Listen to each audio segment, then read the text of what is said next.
Hi friends, welcome to 5 Minutes Tech YouTube channel. Here is Lenovo Tab M10 tablet.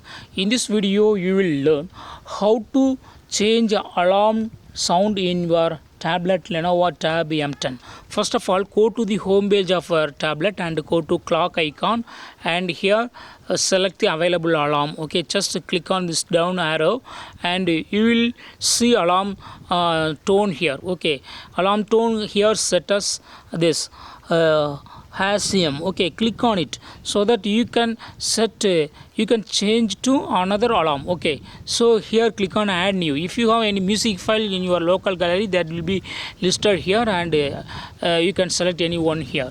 Unfortunately, I don't have no alarm, so I go back and I am going to select a tone from the system itself. Okay, so I select this one. Okay, or I select this one, whatever may be, just select it and go back, and that can be now set as a new tone. Okay, that is new alarm sound. In this way you can easily change alarm sound. Alarm sound is changed from HIGHTECH to platinum. Okay, so this is the method to change alarm sound. That's all friends.